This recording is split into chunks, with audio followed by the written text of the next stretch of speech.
Welcome back to Live Well with Dr. Mel. All you'll need is a chair for this gentle exercise routine. If you're ready, let's get started. So let's first start by holding onto the chair.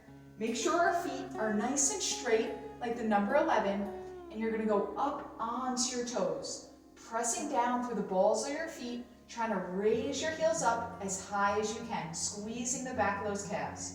You're going to do 10 reps, 3 to 5 second holds at the top.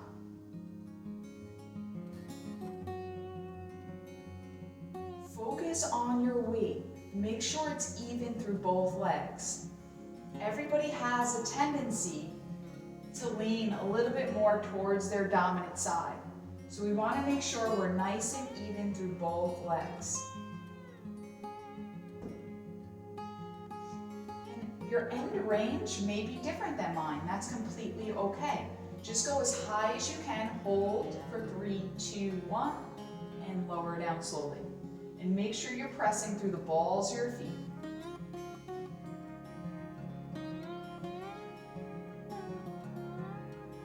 Stand nice and tall with a good posture, keeping your core tight, back straight.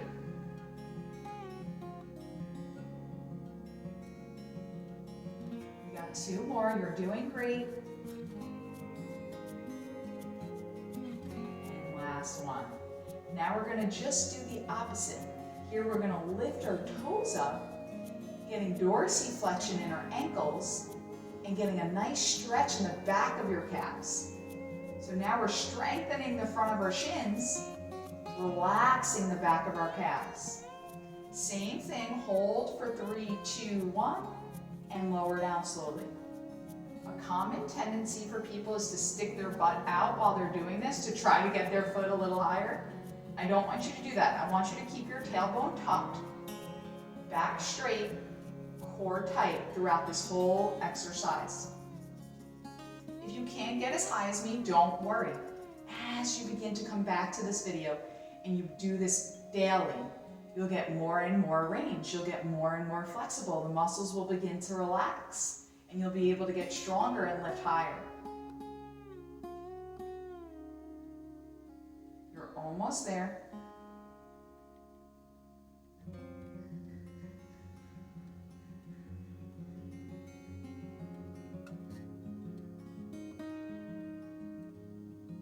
You got 2 more, you're doing great. Start to feel a burn in the front of the shins. And last one, great work. Now we're going to do that hamstring curl. So what you're going to do is bring your heel towards the outside of your butt cheek. People have a tendency to bring that heel in. We want to make sure it's nice and straight. One line, okay? And don't let the knee come too far forward. Keep it in alignment with the other leg. Squeeze the back of that hamstring and lower down slowly. So heel towards outside of your butt cheek. Squeeze the back of the hamstring. Feel an opening in the front of the hip flexor. Keep that tailbone tucked and that core tight throughout. You're not only strengthening your hamstring here, but you're also releasing the front of that hip flexor.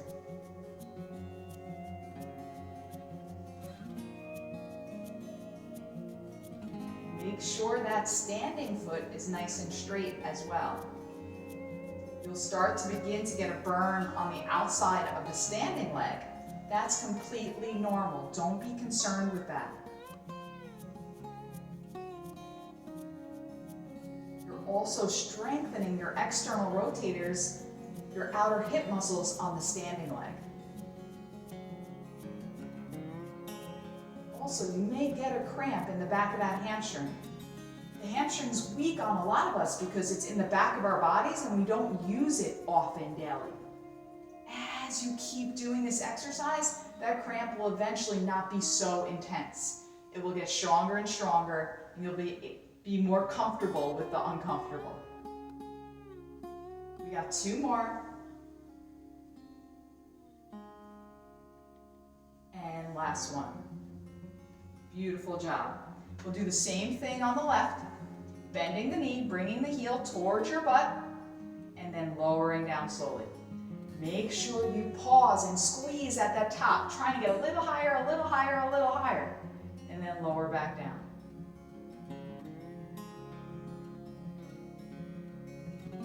On this right leg, make sure that foot is straight. I know your tendency to try to toe out. You want to make sure we're staying in proper alignment, strengthening that outer hip. Keep the core tight, keep your back straight.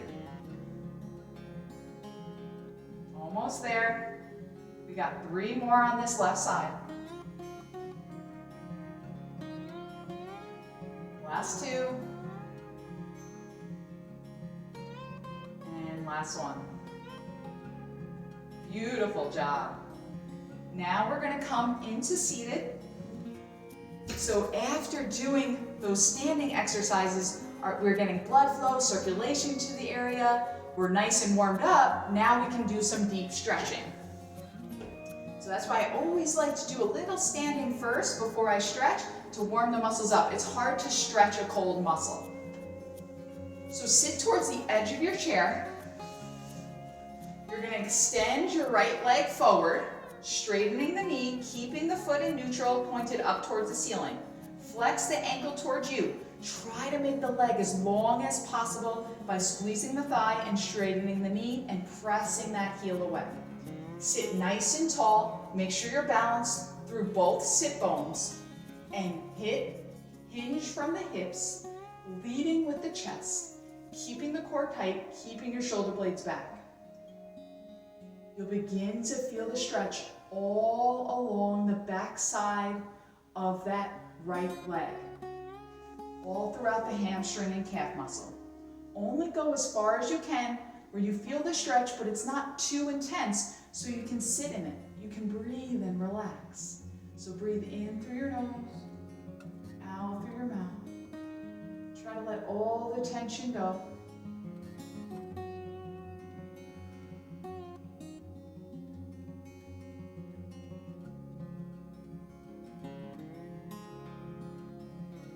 So stay active through the top of the thigh, but relax the back of the thigh.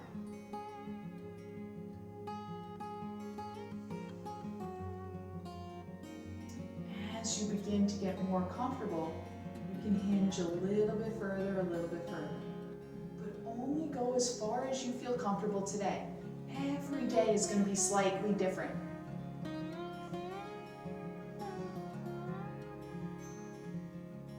With stretching, you want to stay here for at least 30 seconds.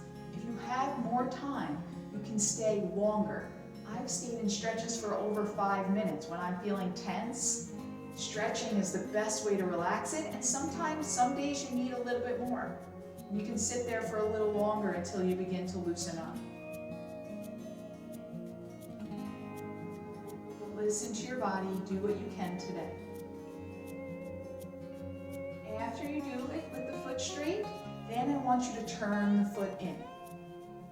Same prescription, 30-second hold, and you can hold it even longer if it feels good and you want to stay longer. Press the heel away, flex the ankle towards you. Feel that stretch all along the iliotibial band, the outer calf, and perineals. Same thing, if you want more of a stretch, you hinge your hip a little bit more forward. But I don't want you rounding the spine here. I want you to keep your back nice and straight, keep your shoulder blades back as well. Chest lifted. Stick that tailbone down, long spine. Imagine a line pulling from the crown of your head through your tailbone, nice and straight through your entire spine, finding length.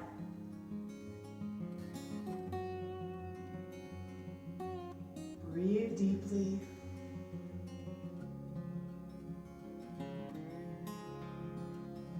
Let go of all the tension, all your worries, just let it all go.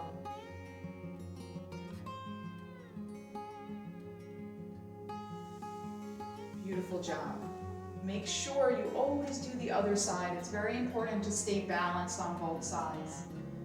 Focus on your sit bones. Make sure you're even through both butt cheeks. Make sure your leg is as long as possible by pressing that heel away, squeezing the thigh to straighten the knee.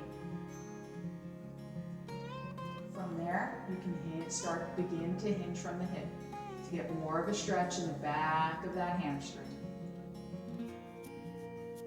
Breathe deeply here. You got this.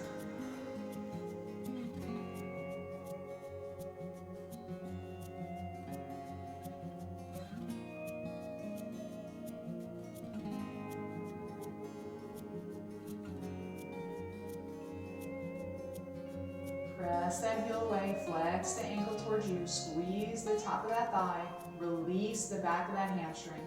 Breathe into the back of that hamstring, relaxing the back of the thigh as much as possible. Use the strength of the front of the thigh to relax the back of the thigh. Our muscles work in an agonist-antagonist. When you're contracting one side, the opposite muscle releases. So contract the top to release the back, the bottom.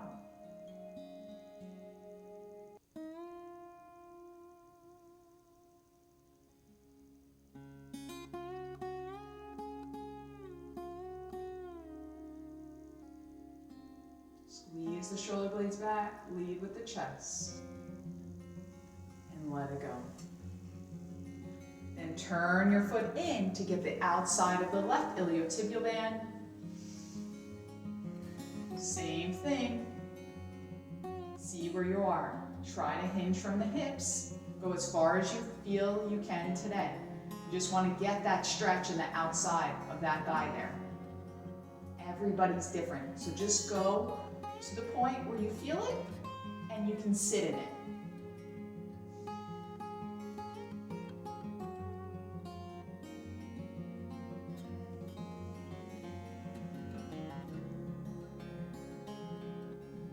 Help to close your eyes. Breathe deeply to relax the back of that hamstring and outer hamstring and iliotibial band, the outer lateral thigh. Stay here as long as you need.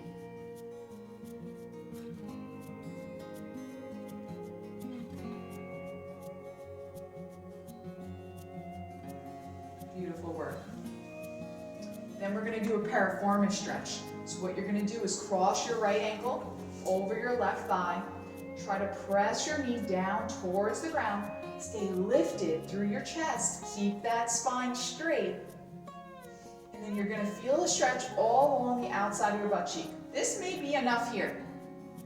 If it is, just stay here and breathe here, trying to keep your weight even through both sit bones. Focusing on your back, keeping it nice and straight and tall. Keep trying to open that hip by pressing that knee down towards the ground.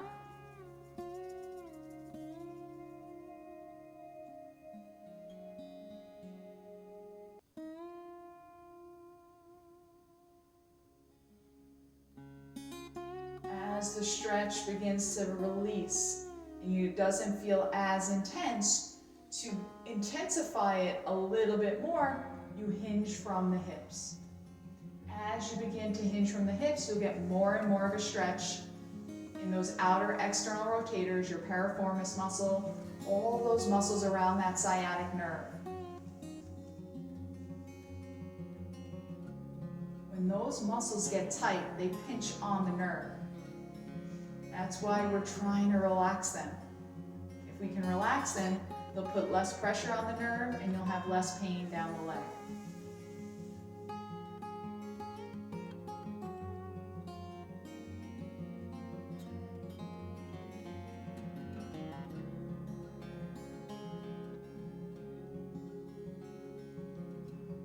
At least 30 seconds here. If you have more time, you can do it 3 to 5 minutes. And then the other side. The main thing is to do a little bit every day. Consistency is key. Because our muscles just get tense from our postures and the way we do what we do throughout our days. So we have to check in and stretch and loosen them up a little bit every day. That's why I recommend doing these stretches and exercises 2 to 3 times a day, less more often, because if we do them all in the morning, we have a busy day throughout the day, and then never check in again, we're gonna be really tight before we go to bed at night, and then we'll have trouble sleeping. So doing a little bit in the morning, a little bit in the evening, if you can squeeze a little bit in during a lunch break, even better. It doesn't have to be long, just a 30-second stretch.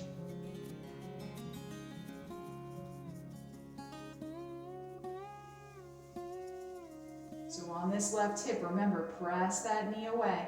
Sit tall. Weight even through both butt cheeks. Hinge from the hips to get more of a stretch. If that's too intense, you can back off. Don't be concerned. Wherever you are today is okay. And you'll get better and better each day as you check in with yourself and become more consistent with this.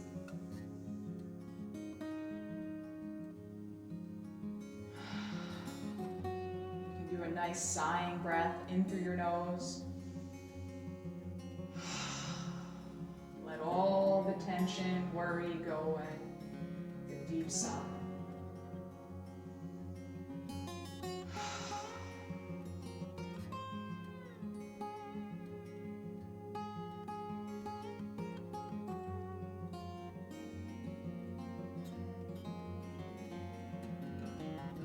Beautiful job. And I wanted to finish with some lateral ribcage breathing. This is not only going to reset your shoulder blades, relax your mid-back and shoulder blades, but also get your core stronger just from a breathing exercise. So what you're going to do is place your hands on your lateral ribcage. You're going to breathe in through your nose. Instead of filling the belly with air, we're going to fill the rib cage where your hands are with air. So trying to bring your air out to your lateral rib cage, opening those intercostals, resetting your shoulder blades back in towards your spine. So go ahead, breathe in through your nose, filling your hands with the air, expanding that air laterally, opening those intercostals, out through your mouth, like you're blowing out a candle, squeezing your abdominals to get every bit of air out. Your exhale is always slightly longer than your inhale. So go ahead, in through your nose, breathing in through your nose, filling the lateral rib cages with air, expanding that rib cage laterally. Out through your mouth, like you're blowing out a candle, squeezing your abdomen, squeezing every last bit of air out. One last time, in through your nose for 4, 3, 2, 1. Out through your mouth for 8, 7, 6, 5, 4, 3, 2, 1. Great work. Thank you for joining me in this gentle exercise routine. Remember, it's less more often. It doesn't always have to be an intense workout. It's the consistency that's key. See you next time.